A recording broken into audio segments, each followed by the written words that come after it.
আপনারা যে যেখান থেকে দেখছেন আজকের এই কোরআনের পাখিগুলোর জন্য সবাই ভিডিওটা সর্বোচ্চ শেয়ার করে দিবেন এবং এই ছেলেগুলোর পাশে এসে আপনারা একটু দাঁড়াবেন। أعوذ بالله من الشيطان الرجيم بسم الله الرحمن الرحيم যাক আলহামদুলিল্লাহ। দেখেন যাদেরকে দেখতেছেন ওরা সবাই কোরআনের ফাঁকি। আসসালামু আলাইকুম। ভালো আছেন সবাই? পড়াশোনা ঠিকমতো করেন? হ্যাঁ? যাক আলহামদুলিল্লাহ। সবাইকে সম্মান করেন তো না? শিক্ষক, মা, বাবা, রাস্তায় আসা যাওয়ার সময় সবারে সালাম দেন? হ্যাঁ? জি, সবসময় সালাম দিবেন, মা বাবার খেজমত করবেন যাদের আছে, হ্যাঁ? আর শিক্ষক, শিক্ষক মানে কি জানেন? পিতামাতার পরে যার স্থান পিতামাতার পরে, হ্যাঁ? তিনি হচ্ছে শিক্ষক, ওনাদেরকে সম্মান করবেন, হ্যাঁ? আর আপনারা যারা ভিডিওটা দেখছেন, এই কোরআনী ফাঁকিগুলোর জন্য পারলে একটা শেয়ার দিয়ে দিন। কারণ দেখেন এই যে আমার ইমাম সাহেব একটু আগে উনি বললেন, এই যে কয়জন ছেলে মেয়ে এখানে মানে পড়াশোনার খরচটা দিতে কষ্ট হচ্ছে? এখানে এতিম আছে ২ জন। হুম। আবার এই অসহায় আছে ৪ জন।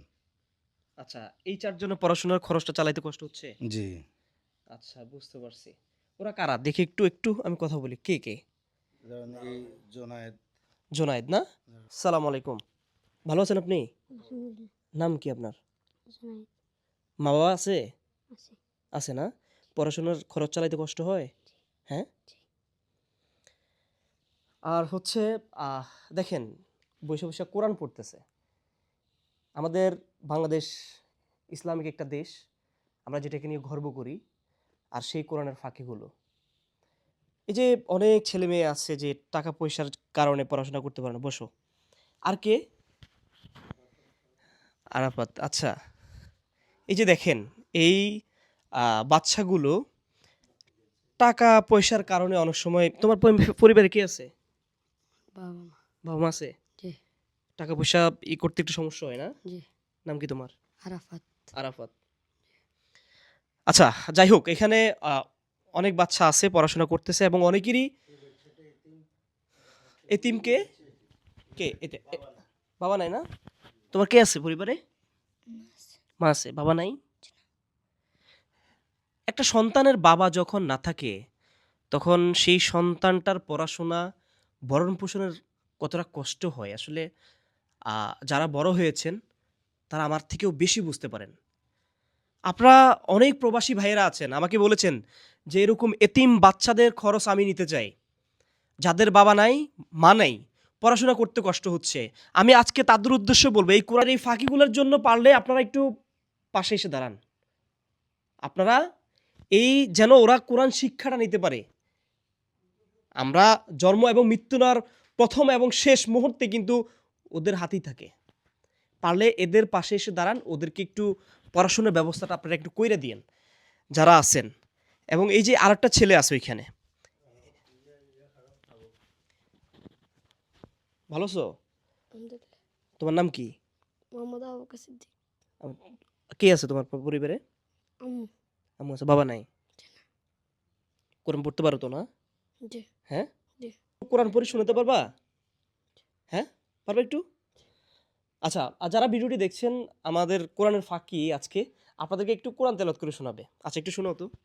أعوذ بالله من الشيطان الرجيم بسم الله الرحمن الرحيم ألم نشرح لك صدرك ووضعنا عنك وزرك الذي أنقض ظهرك ورفعنا عنك وزرك ورفعنا لك ذكرك الذي فإن مع العسر يسرا إن مع العسر يسرا فإذا فرغت فانصب وإلى ربك فارغب সাদাকাল্লাহুল আযীম। আচ্ছা শুনেন, এই যে এই ছেলেটা হচ্ছে সংকোচ। আমি নতুন মানুষ তো এখানে এসে দাঁড়াইছি। ওর হচ্ছে বাবা নাই। ওর কোরআন তেলাওয়াত তো শুনছেন। আমরা কি চাই না এই এই ছেলেগুলো সুন্দর করে আরো সুন্দর করে আমাদের ইমাম হোক, আমাদের এই যে আমরা যখন মৃত্যুবরণ করি তারাই তো আমাদের জানাজাটা পড়ায়। আমরা চাই না তারাই এই দায়িত্বগুলো নেক। প্রবাসী ভাইয়েরা অনেকেই আছেন যারা হচ্ছে এইসব বাচ্চাদের পাশে দাঁড়াতে চান, আমি তাদেরকে বলবো আপনারা একটু আসেন, এদের পাশে একটু দাঁড়ান। আমরা চাই এরা যেন সুন্দর করে পড়াশোনা করতে পারে। বিশেষ করে যাদের বাবা নাই, তাদের ইনকামের যে সোর্সটা ওটা থাকে না, ওই ছেলেগুলো মানুষ হতে অনেক কষ্ট হয়, অনেক ছেলে রাস্তায় চলে যায়, তাদেরকে একটু আমরা মানুষ করার চেষ্টা করি না? সমস্যা কোথায়? আপনারা যে যেখান থেকে দেখছেন আজকের এই কোরআনের পাখিগুলোর জন্য সবাই ভিডিওটা সর্বোচ্চ শেয়ার করে দিবেন এবং এই ছেলেগুলোর পাশে এসে আপনারা একটু দাঁড়াবেন। সবাই ভালো থাকবেন, সুস্থ থাকবেন। আল্লাহ হাফেজ। আসসালামু আলাইকুম।